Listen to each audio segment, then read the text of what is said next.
Romanos 6,14. Porque o pecado não terá domínio sobre vós, pois não estáis debaixo da lei, e sim da graça. Senhor, meu Deus e meu Pai, nós nos apresentamos a Ti nessa noite, Senhor. Nós nos apresentamos para aprender a Tua palavra, Senhor, para estudar a Tua palavra, Senhor. Que o Senhor nos ajude, Pai, nesse desafio. Que o Senhor seja conosco no nome de Jesus, Pai. Que a Tua palavra seja bênção na nossa vida e que o Teu Espírito ilumine o nosso entendimento, Pai, para que de fato a palavra gere em nós, Senhor, meu Deus, Pai, transformação.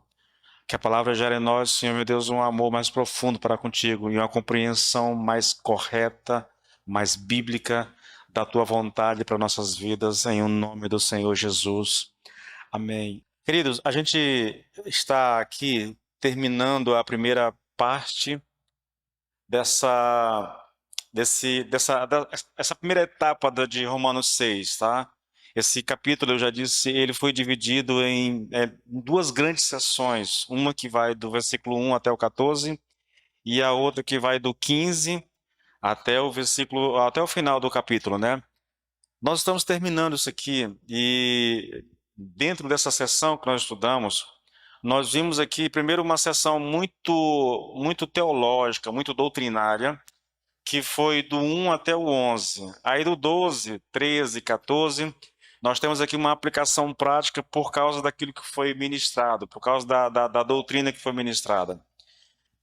Aqui, o que nós temos, querido, é uma orientação muito clara a respeito de como nós devemos viver por causa daquilo que nós somos, tá? É essa a orientação que Paulo nos dá aqui. Na verdade, que o Espírito Santo nos dá aqui. Por causa de quem somos, aquilo que foi ministrado nos versículos de 1 a 11, nós somos desafiados por Deus a viver de uma determinada maneira. E Paulo diz isso, querido, colocando as coisas de maneira prática. Ele diz assim, olha, não permita que o pecado, né, te governe. Basicamente isso. Não permita, não apresente o seu corpo ao pecado como instrumento de iniquidade. Não ofereça os membros do seu corpo ao pecado, entendeu? Então, é a orientação. Por um lado, essa é a orientação. Não faça isso. Por outro, vem a exortação. Ofereça o seu corpo, ofereça os membros do seu corpo a Deus como instrumento de justiça.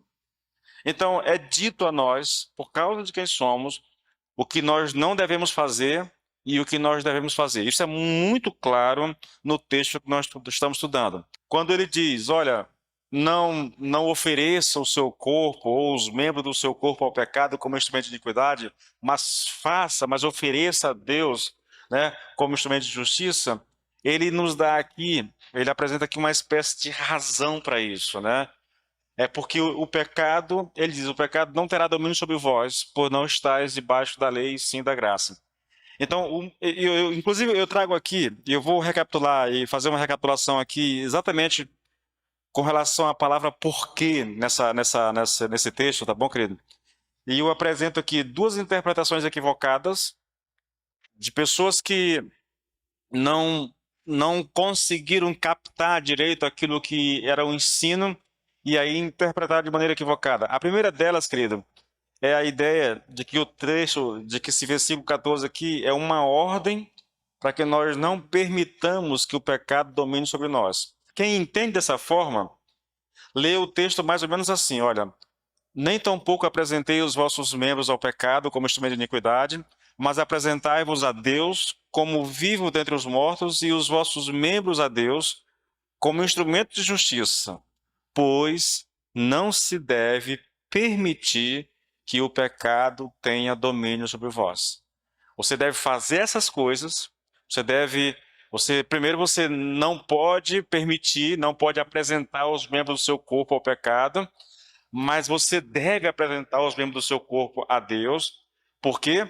Porque não se deve permitir que o pecado tenha domínio. É essa a conclusão, é essa a interpretação. A ideia aqui é uma espécie de mandamento. Só que os mandamentos vêm nos versículos 12 e 13, entendeu? Então não faz sentido isso aqui. Bom, A segunda interpretação, querida, equivocada, é que esse versículo 14, ele é apresentado como se fosse uma consequência dos versículos 12 e 13.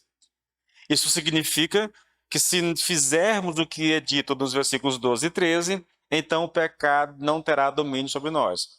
Aí a leitura ficaria mais ou menos assim: se vocês não permitirem que o pecado reine em seu corpo mortal, se não apresentarem os membros do corpo como instrumento de iniquidade, mas se vocês apresentarem como também os seus membros a Deus, se vocês se apresentarem como também os seus membros a Deus como instrumento de justiça, então o resultado será que o pecado não terá domínio sobre vocês. Então o versículo 14 aqui seria só uma consequência. Olha, se você não apresentar, se você não oferecer o seu corpo e os membros do seu corpo ao pecado, mas se você oferecer o seu corpo, né, e os membros do seu corpo a Deus, então o pecado não terá domínio, é uma consequência. Eu coloco essas interpretações equivocadas, querido, para a gente ter um entendimento de que quando a gente vai para a Bíblia, há muitos pensamentos diferentes, né? Há muita gente que pensa e que interpreta de modo equivocado as Escrituras. Isso, na verdade, é até um alerta para nós mesmos, entendeu? Quando a gente está interpretando a Bíblia, estudando a Bíblia, e que nós chegamos a algum consenso a respeito daquilo que nós estamos estudando, seria interessante se a gente tivesse um, algum tipo de referencial, né, literário mesmo, né, para saber se o nosso pensamento está correto, entendeu?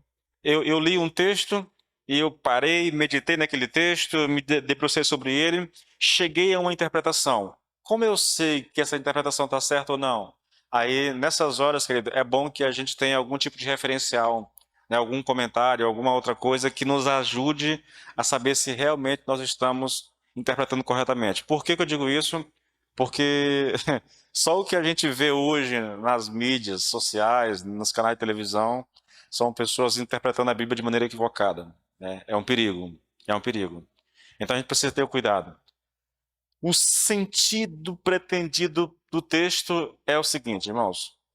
Quando Paulo, eu vou deixar aberto aqui na Bíblia, irmãos, eu estou fazendo um sacrifício. Eu vou até comprar uma Bíblia para mim agora com a letra um pouquinho maior, porque eu quero usar aqui no púlpito uma Bíblia de papel, entendeu? Eu tenho todo o texto aqui na tela do computador, mas eu quero usar até como incentivo, irmãos, a vocês, para que tenham a sua Bíblia, entendeu? Para que leiam a sua Bíblia. Esse negócio de vir para a igreja sem Bíblia, querido, é um negócio esquisito, viu? É um negócio estranho. Eu sei que hoje tem Bíblia no celular, mas eu incentivo a você, tá bom? E por isso que nem levo mais para casa, eu estou deixando aqui a minha Bíblia. Não me ajuda muito porque a letra é muito pequenininha e eu vou precisar exatamente do meu óculos, senão eu não consigo ver.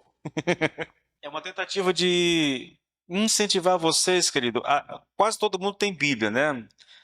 Já comprei as Bíblias desse ano já, deve estar chegando na semana que vem, as Bíblias do pessoal que vai ganhar a Bíblia. Então você tem Bíblia em casa, não tem por que você vir para a igreja e deixar a Bíblia em casa, irmãos. Isso é um negócio muito estranho, entendeu? Muito estranho. Então, olha o versículo 12 e 13, irmãos. Veja, eu estou dizendo que o versículo 14 está sendo apresentado aqui como um incentivo a que os cristãos façam aquilo que Paulo disse que eles deveriam fazer nos versículos 12 e 13. Então, vamos lá. Portanto, não permitam que o pecado continue dominando os seus corpos mortais, fazendo que vocês obedeçam aos seus desejos. Não ofereçam os membros do corpo de vocês ao pecado como instrumento de injustiça. Antes, ofereçam-se a Deus como quem voltou da morte para a vida e ofereçam os membros do corpo de vocês a Ele como instrumento de justiça. Por quê? Porque o pecado não os dominará, porque vocês não estão debaixo da lei, mas debaixo da graça. É um incentivo, irmãos. Por que eu não devo permitir que o pecado reine em meu corpo, né, no meu corpo mortal? Por que eu não devo entregar os membros do meu corpo ao pecado? É porque, simples, porque o pecado não terá domínio sobre vós. O que ele está colocando aqui para nós é o seguinte, irmãos. A ideia aqui do texto é que Deus não permitirá que o pecado tenha domínio. O pecado não vai ter permissão de dominar sobre nós. É lógico que eu estou falando isso para uma pessoa crente, para uma pessoa que nasceu de novo, para alguém que tem o Espírito Santo. E por que que não é permitido, irmãos? Por causa de quem somos e por causa daquilo que foi feito por nós.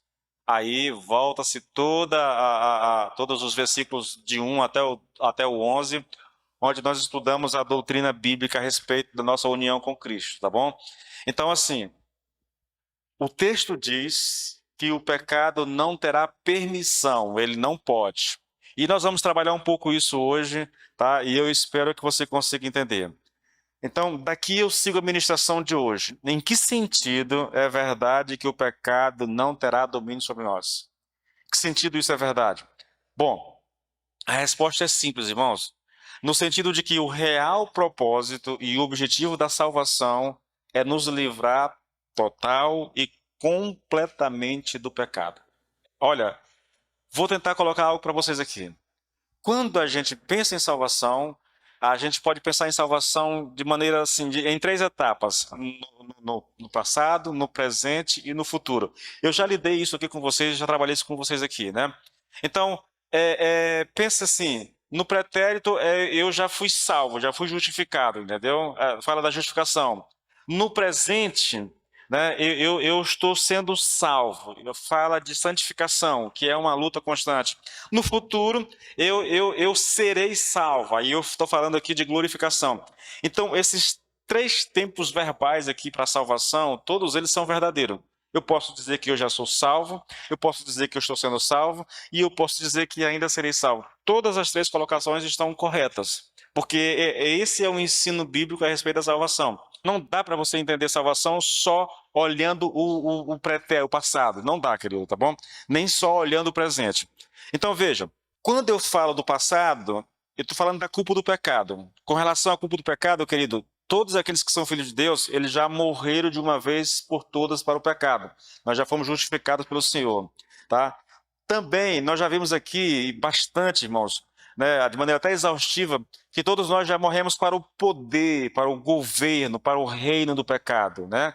Mas virá o dia em que nós seremos completamente libertos de toda a corrupção do pecado.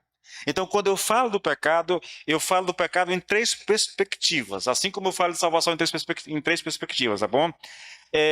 Eu falo do pecado com relação à culpa do pecado, nós já nascemos culpados, então em relação a isso, isso já foi resolvido. Eu falo do pecado quando me referindo ao poder do pecado, entendeu? E aí eu estou falando desse governo, desse reino do pecado. A Bíblia diz que também disso nós já fomos libertos, mas eu tenho que falar do pecado, querido, com relação à corrupção do pecado. E aí isso tem a ver com a nossa lida diária em relação à luta com o pecado, tá bom?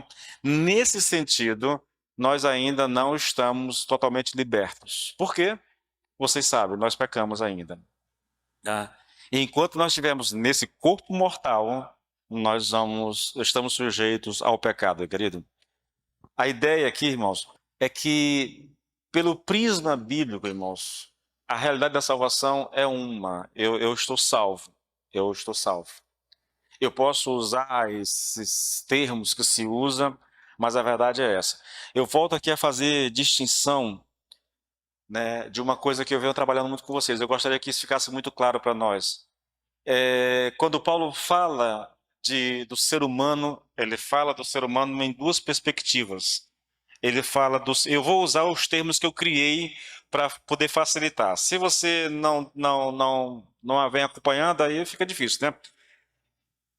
Primeiro, eu falo do homem espiritual. Eu estou falando do meu ser, da minha personalidade, meu espírito. Por essa perspectiva, irmãos, a minha situação, e é exatamente disso que trata os versículos de 1 a 11, entendeu?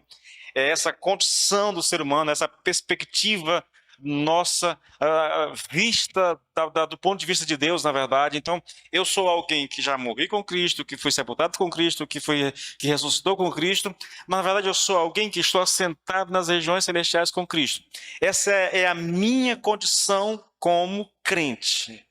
Só que há uma outra perspectiva também. que Paulo chama isso de corpo mortal, e eu chamo de homem natural, né? Fazendo a distinção entre homem espiritual, no sentido de que nós já estamos completamente salvos, totalmente libertos do pecado, entendeu? Apenas aguardando a restauração, a glorificação do meu corpo, mas eu também não posso esquecer de forma alguma, enquanto estiver nesse mundo, que há um corpo mortal, que há um homem natural que está sujeito ao pecado, porque o pecado, por alguma razão que nós desconhecemos, mesmo Deus nos salvando, ele deixou esse pecado no nosso corpo. Age em nós, age nos membros do meu corpo. Os membros, não estou falando aqui de pé, mão, é uma forma de falar do homem natural. Estou falando, sim, do corpo físico, estou falando da mente, estou falando da imaginação, estou falando dos pensamentos, das emoções, tudo isso, entendeu? Então, essa distinção tem que ser feita, irmãos. Completamente feita, tá bom? Olhe, foi com o propósito, com esse propósito, irmãos, que o Senhor Jesus Cristo veio a esse mundo. Foi que ele veio ao mundo, ele foi para a cruz e ele ressuscitou. Ele fez isso para destruir o diabo e as suas obras. Em outras palavras, ele fez isso para que o pecado não tenha domínio sobre nós. O pecado não pode mais nos dominar. A Bíblia diz isso. Se você não crê, querido, é um problema seu com a Bíblia, entendeu? Mas a Bíblia diz isso. O pecado não terá domínio sobre vós. É o que Paulo está dizendo aqui. Olha, não apresente o seu corpo mortal, não apresente os membros desse corpo, há duas formas de falar da mesma coisa, tá bom? Uma generalizada, a outra mais específica. Não apresente o seu corpo mortal, não apresente os membros do seu corpo ao pecado como instrumento de iniquidade, né? Mas apresente-se a Deus, apresente o seu corpo e os membros do seu corpo a Deus como instrumento de justiça. Por quê? Porque o pecado não terá domínio sobre vocês. É uma promessa, irmãos, isso aqui. É um incentivo. O pecado não pode mais dominar vocês, tá? E por que ele não pode, irmãos?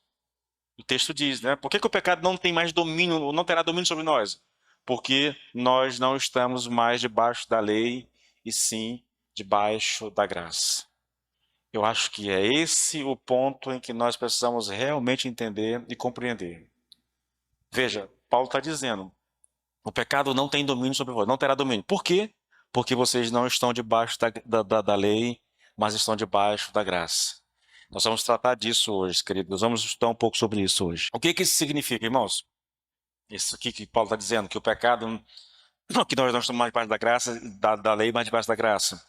Bom, a gente vai responder isso, querido.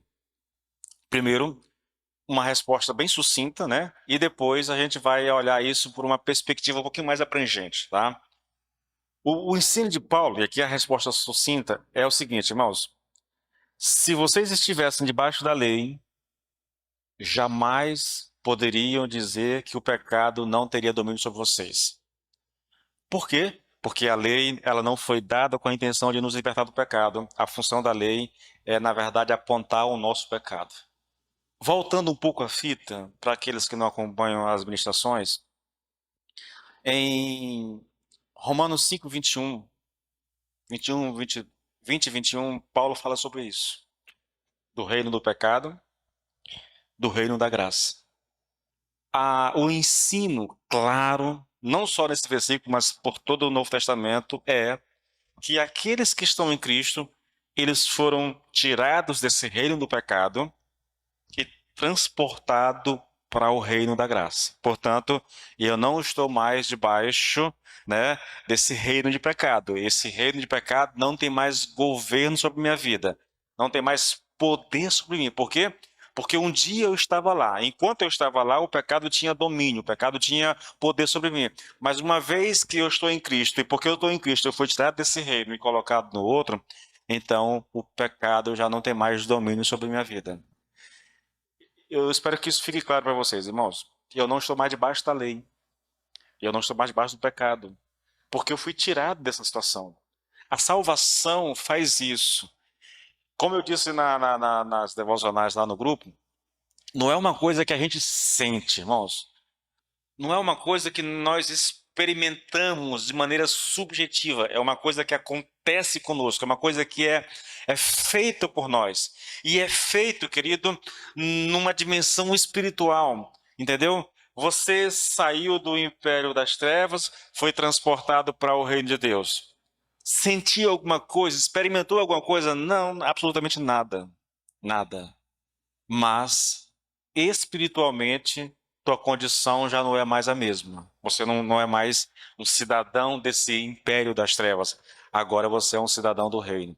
O grande lance aqui, querido, nosso, e é por isso que eu estou fazendo as devocionais no grupo da igreja, é a gente não esquecer isso. Sabe aquela coisa? Eu vou citar para vocês um exemplo que eu citei aqui numa administração bem anterior. Quando aconteceu a independência, a lei proclamando a libertação dos escravos nos Estados Unidos, aquelas pessoas, embora legalmente libertas, elas continuavam agindo como escravas, entende? Tipo assim, eles tinham até a notícia, mas estavam tão condicionados a serem escravos que mesmo libertos, eles não conseguiam viver como alguém liberto. Continuava agindo como alguém, como um escravo. Você vai perceber isso, querido, na história do povo de Israel. 430 anos em escravidão. Deus vem e liberta. A primeira coisa que Deus fez foi, levou eles por um caminho diferente. Havia um caminho fácil de voltar. E Deus, sabendo do coração deles, levou ele por um caminho que se tornava impossível voltar, entende? Lembra lá de quando Moisés sobe para o monte? Moisés subiu para o monte, ficou lá 30 dias, 40 dias, 40 noites. O povo lá embaixo diz: olha, a gente não sabe o que aconteceu com esse Moisés. Vamos fazer um Deus para nós e voltar para o Egito. Entende? Quando eles vão fazer um Deus, qual foi o Deus que eles fez? Um bezerro. Por que o bezerro? Porque era o Deus principal no Egito. Um dos libertos. É a famosa, isso é muito comum, né? Eles saíram do Egito, mas o Egito não saíram deles. Isso se aplica, querido, a nós no que diz respeito à salvação, tá? É basicamente isso aqui que eu estou colocando para vocês. Nós já fomos libertos, nós já fomos tirados, nós não estamos mais debaixo da lei, nós não estamos mais debaixo do pecado. O pecado não tem poder sobre nós, Paulo está dizendo, o pecado não terá domínio sobre vocês, porque vocês não estão debaixo da lei, mas debaixo da graça. Ele não pode fazer isso. Ele não tem mais o poder para isso. É impossível. Agora, se nós não temos consciência disso, queridos, se nós não alimentarmos a nossa alma com essa verdade constantemente, o que vai acontecer é que, mesmo liberto, nós podemos agir como se ainda fôssemos escravos do pecado, entende? Essa é uma realidade, infelizmente, querido, que acomete muitos cristãos. Então, aqui, olha, antes de continuar, querido, é importante lembrar aqui que quando o assunto é salvação, irmãos, escute isso. Quando o assunto é salvação, só existe duas posições em que o ser humano pode estar. Ou ele está debaixo da graça, ou ele está debaixo da lei. Não há outra situação, não há outra posição, não há um ponto intermediário aqui. Ou você está debaixo da graça, ou você está debaixo da lei. Essa é a condição de todo ser humano na Terra, tá bom?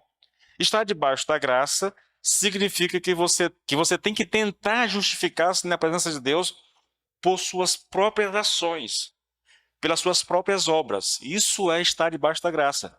Então, você vai ver isso, é lógico, né? Você não vai ver um ímpio tentando se justificar, porque se ele é ímpio, ímpio mesmo, ele não está nem aí para isso. Agora, você vai encontrar muitas pessoas religiosas, né, em várias denominações e dentro do cristianismo, pessoas que estão tentando se justificar por meio das suas ações e das suas obras. Ela acha, isso é tão repetitivo, irmãos, que às vezes eu penso que isso chega a ser enfadonho, de tanto que eu já falei isso para a igreja, entendeu? Ela acha que tem que fazer alguma coisa para merecer a salvação. Isso é impossível, irmãos. Impossível, entendeu? Bom, estar debaixo da graça, da lei, significa que você tem que tentar justificar-se na presença de Deus por suas próprias ações e pelas suas próprias obras. É por isso que Paulo jamais poderia dizer, querido, que o pecado não teria poder sobre nós. Se nós estivéssemos debaixo da graça, ele não poderia dizer isso, entendeu? Mas, graças a Deus, irmãos, que a nossa situação é completamente diferente, pois nós estamos debaixo da graça e não da lei. A lei não tem domínio sobre nós. A lei não tem poder sobre nós. Irmãos, é fundamental deixar essa situação esclarecida. A lei não pode nos libertar. Não pode. Se alguém está debaixo da lei, o pecado com toda certeza terá poder sobre ele. Isso é lógico, irmãos, entendeu? É lógico. Eu vou colocar da seguinte forma: não é nem se você está debaixo da lei, é se você não entende isso, entendeu? Se você não compreende, se você não crê, se você por alguma razão não consegue dirimir isso na mente, que a sua situação, que a sua posição, porque está em Cristo, é alguém que está debaixo da graça, do reino da graça, desse reinado da graça. Então, querido, é bem provável que você vai viver como alguém que está debaixo da lei, tentando fazer alguma coisa para merecer a salvação, para merecer ali a aprovação de Deus. Olha só, e eu vou trabalhar isso porque eu acho isso tão importante, irmãos. Por mais que a gente fale, mas é muito importante, querido, é saber que a lei ela não tem poder para libertar o ser humano. E eu digo isso, irmãos, porque essa é uma realidade muito comum. Olha, as igrejas que predominam no Brasil, as igrejas que mais crescem no Brasil são as igrejas pentecostais. Elas defendem isso, entendeu? Por mais que falem que só Cristo salva, isso é curioso, na verdade, de você ver, de você observar, né? Por um lado, um discurso, só Cristo salva. Amém, amém. Tá. Agora, se você é da igreja, mas você não se submete a determinada regra, você perde a salvação. Então a tua salvação não está condicionada ao que Cristo fez, mas está condicionado a essa imposição da igreja. Só um exemplo aqui, para ser bem radical, né? Você aceitou a Cristo, amém. Mas se você for jogar bola, você não é salvo, você perde a salvação. Entende? Então, um discurso é pregado daqui, mas na prática esse discurso não tem validade nenhuma. Vamos trabalhar isso, irmãos. A lei não pode nos libertar. A lei, ela tem uma função completamente diferente. Então eu queria fazer aqui alguma recapitulação a respeito da lei. A ideia toda é mostrar que o pecado não tem domínio, não terá domínio sobre nós, porque não estamos debaixo da lei, nós estamos debaixo da graça. Então vamos lá. Romanos 3, 19 e 20. Paulo diz assim, e observe que nesse texto, em 2 versículos, Paulo cita 4 motivos aqui apontando para a realidade da lei, para o propósito da lei. Olha só. Ora, sabemos que tudo o que a lei diz é dito aos que vivem debaixo da lei, sob a lei. E porque para que toda boca se cale. Primeiro propósito da lei, calar a boca do ser humano, entendeu? Você não tem desculpa. Segundo, e todo mundo seja culpável diante de lei, de Deus. A lei tem o propósito de tornar todo ser humano culpado diante de Deus. Versículo 20, porque ninguém será justificado diante de Deus por obras da lei, pois pela lei vem o pleno conhecimento do pecado. A função da lei está aqui, usando uma linguagem da Bianca, está aqui espragatada na cara de quem quiser ver, entendeu? Aqui. Ela vem para calar, tirar desculpas de qualquer um, tornar o mundo culpável diante de Deus, né? Apontar o nosso pecado, revelar o nosso pecado, mostrar o que é o pecado exatamente. A lei nunca foi dada, irmãos, com a intenção de nos libertar do pecado. A sua intenção sempre foi tornar o pecado conhecido. Foi mostrar a pecaminosidade do homem. Na verdade, a lei não somente revela a pecaminosidade do homem, mas, de certo modo, ela agrava isso. Olha que coisa doida, né? A lei não só revela o nosso pecado, escancara o nosso pecado, mas ela pode até mesmo agravar isso, agravar o nosso pecado. Romanos 5:20 diz assim, olha, a lei veio para que aumentasse a ofensa. A palavra ofensa aqui no grego, ela tem um sentido de delito e pecado, entendeu? Então a lei veio para que aumentasse o pecado, mas onde aumentou o pecado, aumentou muito mais ainda a graça. Você percebe que a lei, não porque a lei seja ruim, não porque a lei seja má, mas por causa de quem o homem é sem Deus, a lei ela agrava, ela aumenta o pecado, entendeu? Lloyd Jones diz assim, olha, interpretamos isso não somente no sentido de que a lei ajudou a pôr às claras os pecados, a defini-lo e a chamar toda a atenção para o pecado, mas também no sentido de que o estimulou. A lei estimula o pecado. Quer um outro texto bíblico mostrando isso? Romanos 7. Eu vou ler aqui alguns versículos. Olha, começando do 5. Porque quando vivíamos segundo a carne, as paixões pecaminosas despertadas pela lei, observe, querido, as nossas paixões pecaminosas, elas são despertadas pela lei. Vou ler novamente. Porque quando vivemos segundo a carne, as paixões pecaminosas despertadas pela lei operavam em nossos membros, a fim de frutificarem para a morte. Agora, porém, libertados da lei, estamos mortos para aquilo a que estávamos sujeitos. Está falando da lei. Nós somos libertos da lei, querido. De modo que servimos em novidade de espírito e não na caducidade da letra. Por acaso estou dizendo que a lei de Deus é pecaminosa? Claro que não. Na verdade, foi a lei que me mostrou meu pecado. Eu jamais saberia que cobiçar é errado se a lei não dissesse não cobice. Mas, e aqui vem a parte principal, o pecado usou esse mandamento para despertar dentro de mim todo tipo de desejo cobiçoso. Se não houvesse lei, o pecado não teria esse poder. Eu leio muito Lloyd Jones, vocês sabem disso. Não só aquele que eu estou estudando, né? Inclusive no meu desafio de leitura do ano que vem, tem lá uns 5 ou 6 livros dele novos que eu vou ler. Uma das coisas que ele mais defende, querido, nos livros dele, é que dizer a uma pessoa ímpia, às vezes até o crente, para que ela não faça, tipo assim, queridos, não, jovens, olha, jovens, não, cuidado com o namoro. O namoro pode ser perigoso para vocês. Se vocês se deixarem levar pelo namoro, esse tipo de proibição, ele só desperta nas pessoas o desejo de fazer aquilo que foi dito para não fazer. Isso é tão natural do ser humano. Observe uma criança. Você diz, não faz isso, e ela vai lá e faz. Impressionante, né?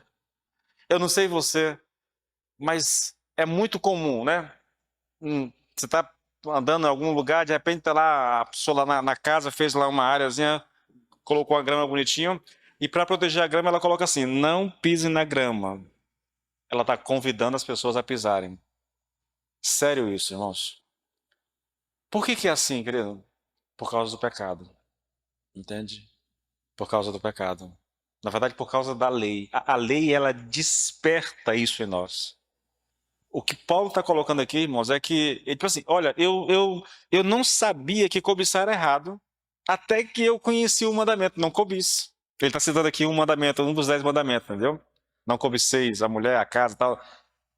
Quando eu descobri que o mandamento se referia a isso, e ele não está falando, a cobiça, irmãos, é um pecado mental, entendeu? Acontece sem que ninguém saiba o que está acontecendo, a não ser você que está cobiçando. Então, quando o mandamento diz não cobice, por causa desse mandamento, o pecado usou ele para despertar dentro de mim todo tipo de desejo cobiçoso. E por que assim? Ele vai dizer, se não houvesse lei, o pecado não teria esse poder em mim. Paulo, ele mesmo responde, né? É porque a lei é má? Não, não é porque a lei é ruim, irmãos. A lei é boa, o problema não é a lei. O problema é o pecado em nós. O problema é isso. Ainda citando Lord John, ele diz o seguinte, olha, todos esses versículos são afirmações no sentido de que a lei, longe de libertar os homens do poder do pecado, tem no homem natural o efeito de agravar o pecado dentro dele, tornando-o até pior e levando-o a pecar mais ainda, porque ele é pecador. Só escute, irmãos, ele não está dizendo que isso aqui se aplica ao crente. Ele está falando do homem natural, entendeu? O homem natural é o homem que não tem Cristo no coração.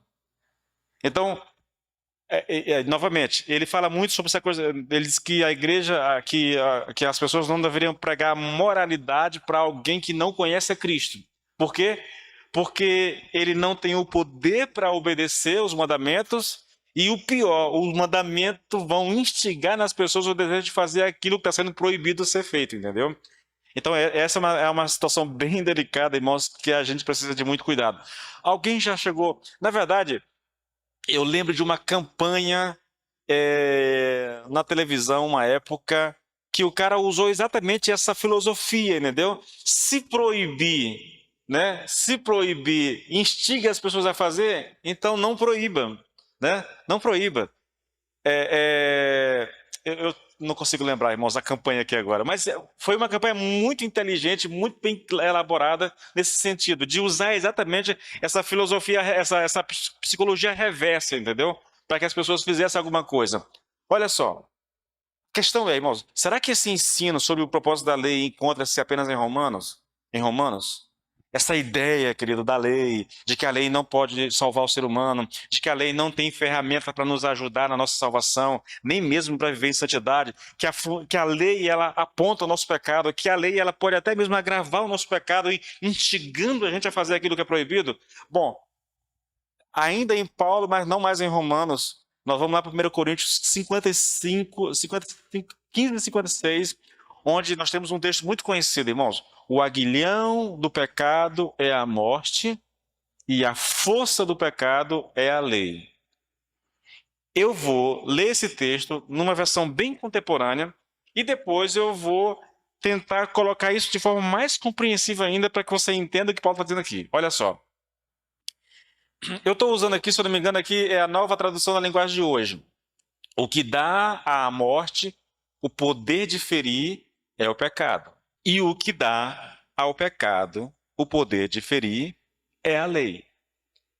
Eu vou pegar esse texto e vou construir ele da seguinte forma: o poder da morte é oriundo do pecado, tem a sua origem no pecado. E o poder do pecado é oriundo da lei. Portanto, a causa da morte é a lei. A lei gera morte. E isso é verdade, irmãos.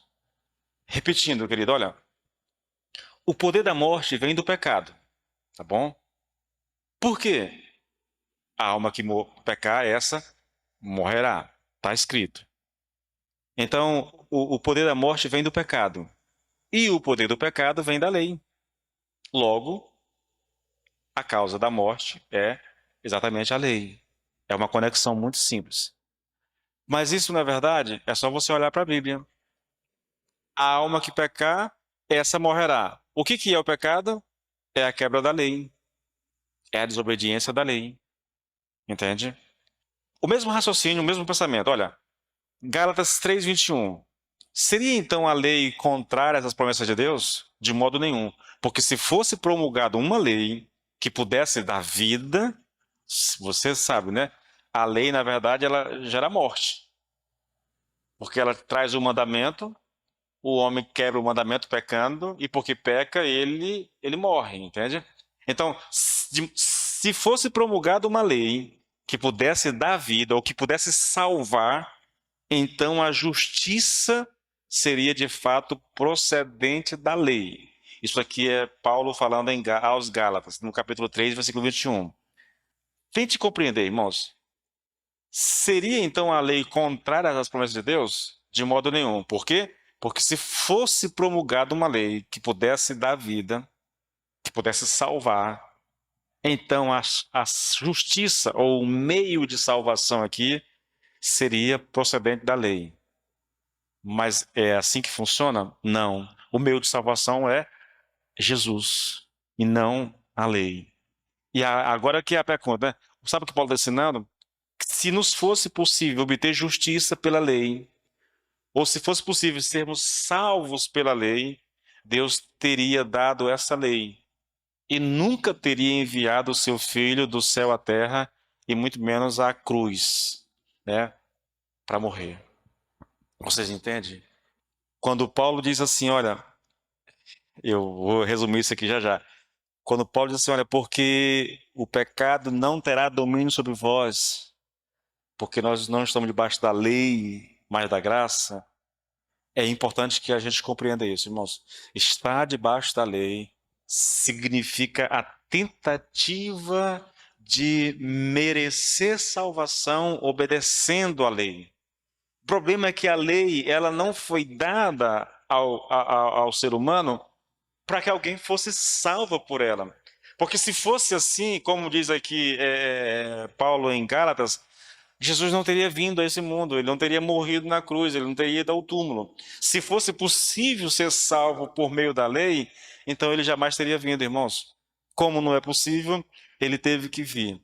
Então eu quero resumir isso aqui fazendo duas pontuações. Primeiro, a lei não possui nenhum poder que possa nos libertar do poder do pecado. Ponto.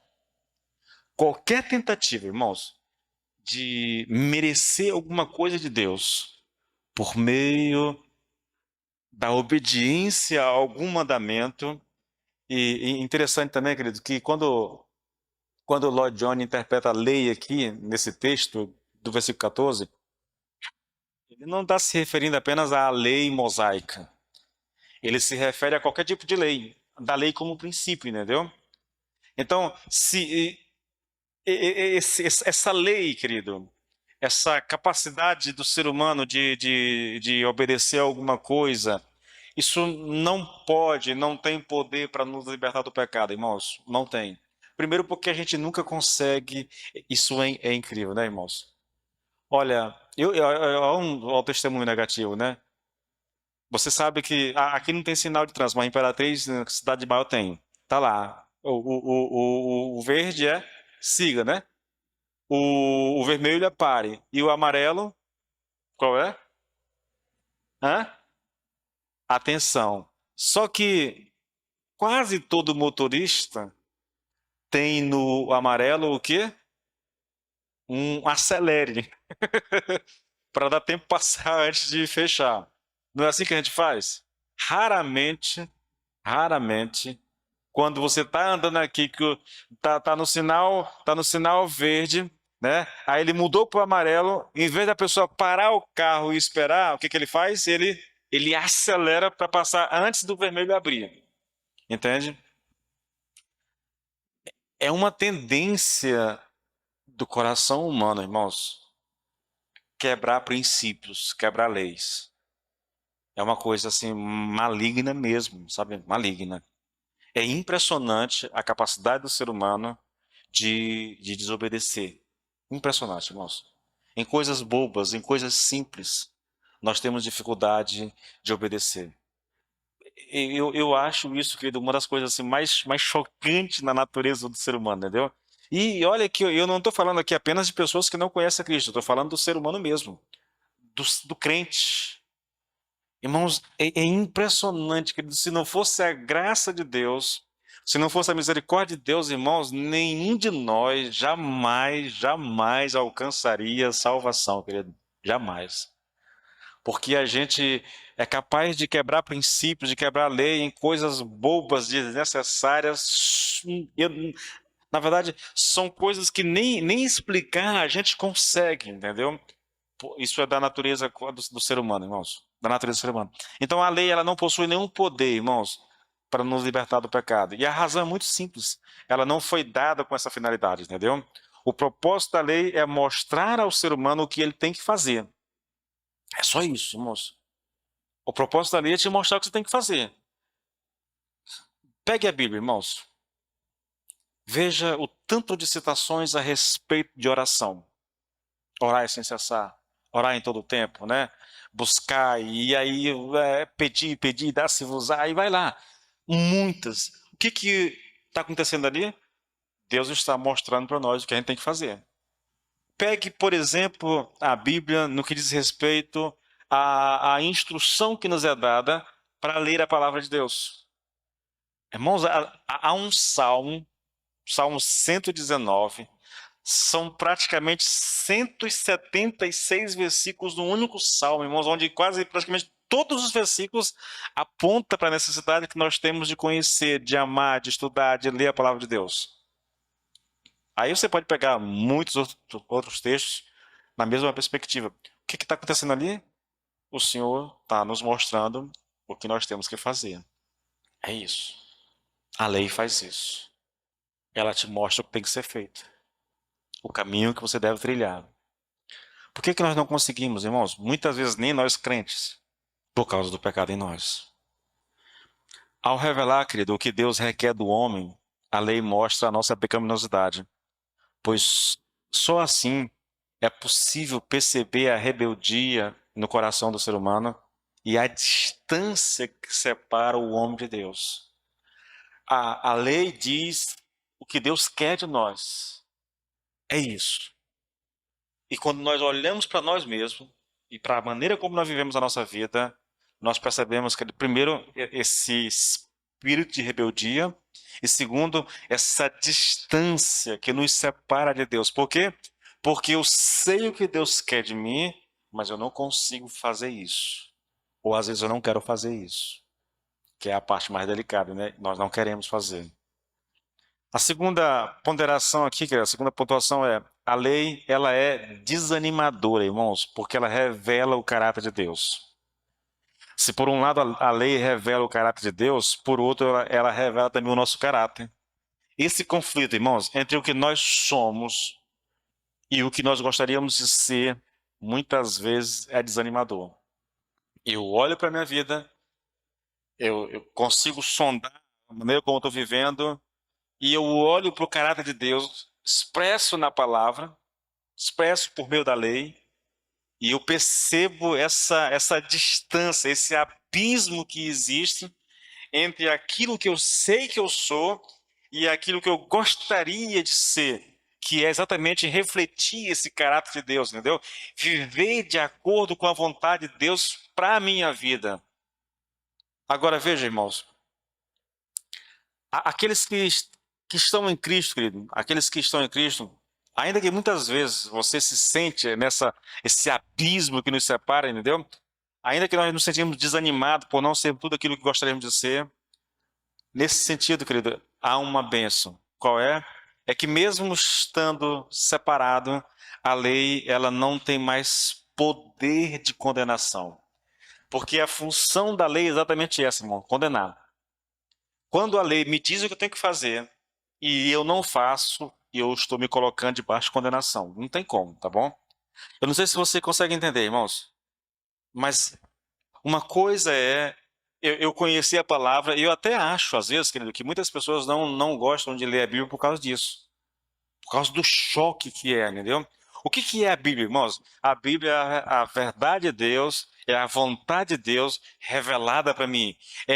Tipo assim, é Deus mostrando o que Ele quer que eu seja, quem Ele quer que eu seja, como Ele quer que eu viva, na verdade. Então, quando eu olho para a palavra, irmãos, e eu olho aquilo que Deus quer de mim, e eu olho para a minha própria existência, para a minha própria vida, há uma frustração, há um desânimo, querido.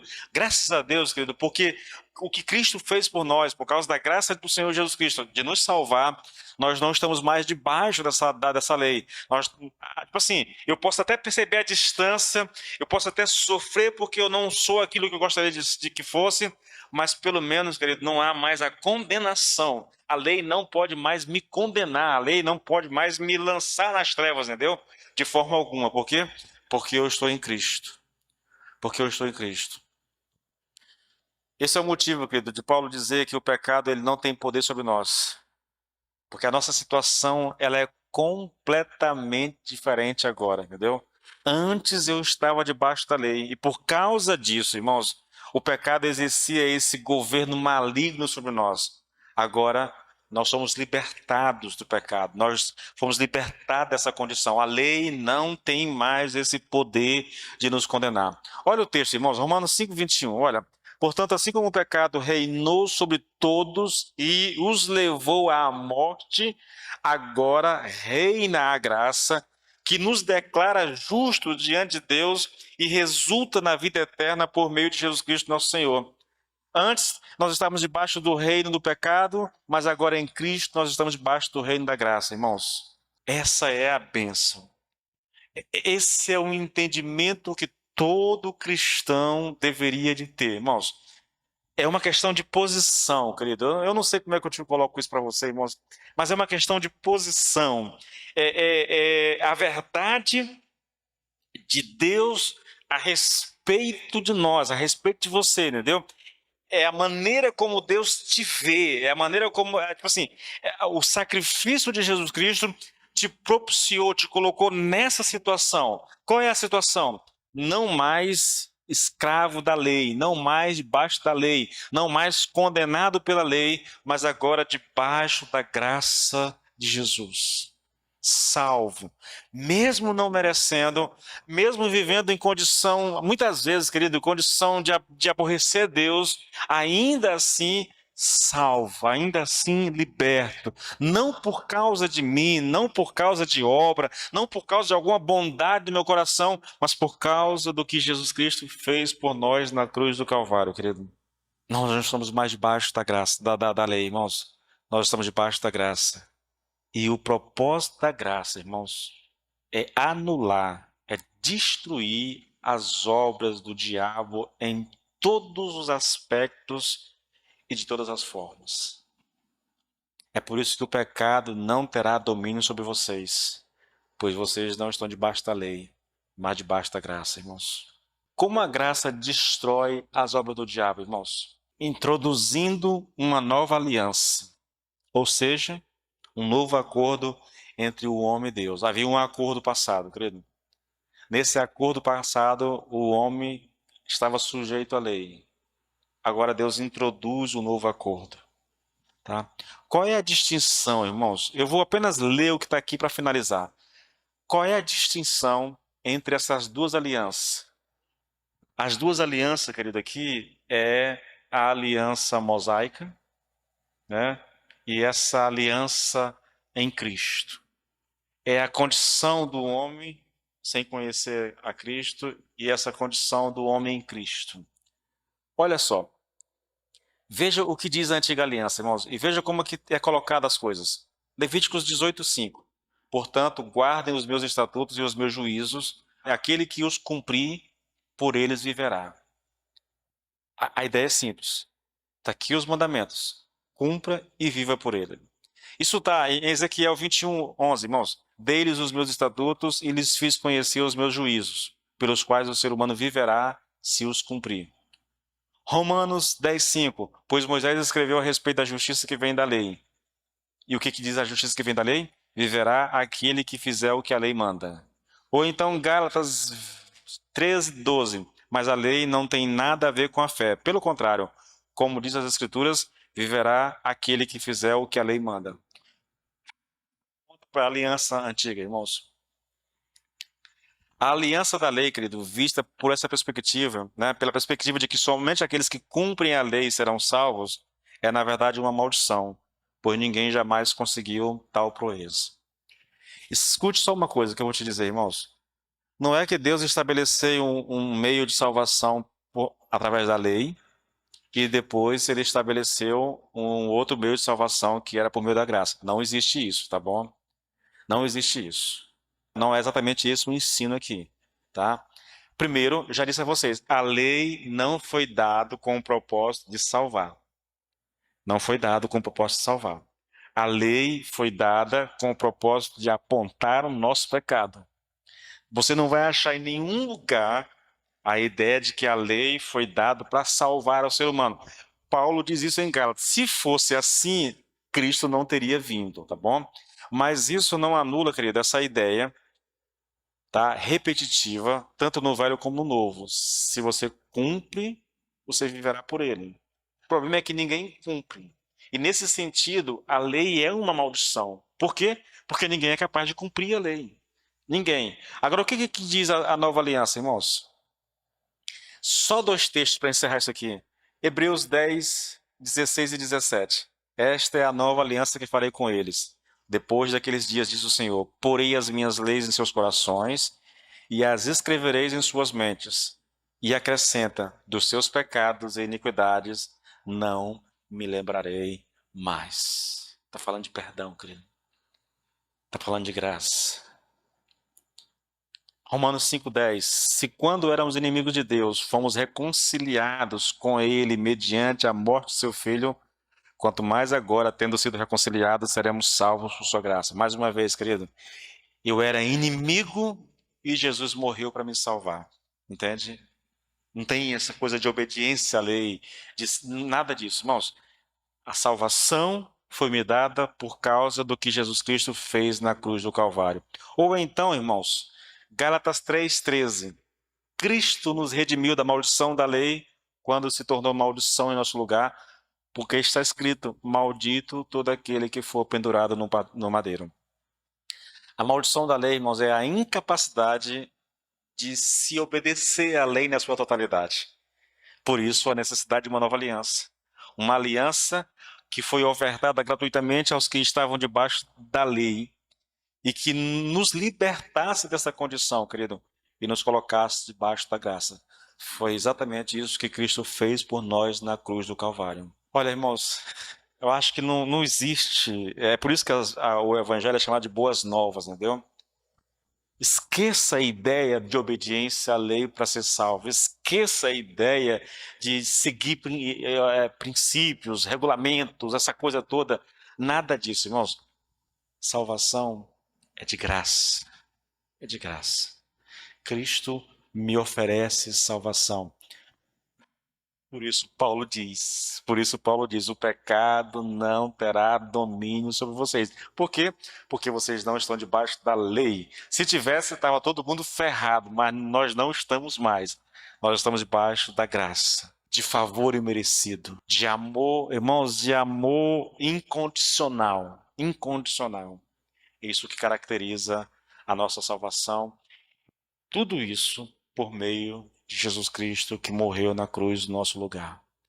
Ah, irmãos, se você não gosta disso, se você não entende isso, você está simplesmente perdendo o melhor que o Evangelho pode te dar. Entende?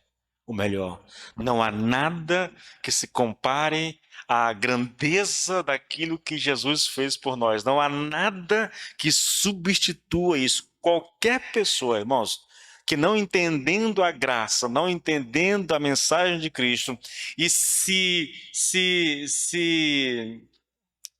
permita, querido, viver na tentativa de obedecer a Deus, de obedecer à lei, querido, esse é um caminho de frustração, é um caminho de tristeza, é um caminho de derrota. Sabe por quê? Nunca houve, com a exceção do Senhor Jesus Cristo, alguém que conseguisse obedecer à lei na sua totalidade. E sabe qual é o ensino a respeito da lei? Se você quebrar um mandamento, não importa se você... Vamos usar aqui a lei moral. São 10 mandamentos. Se você obedeceu 9 ou quebrou um, você está ferrado do mesmo jeito. Ou pegue a lei como um todo, 613 itens da lei mosaica, né? Você obedeceu 612, mas quebrou um. Está ferrado do mesmo jeito, entende? Então a lei, querido, a única coisa que ela te oferece é morte. Mas se você está em Cristo, e se você se apropriou da graça de Cristo, você tem vida e vida em abundância. Se coloque de pé, por favor, em nome de Jesus.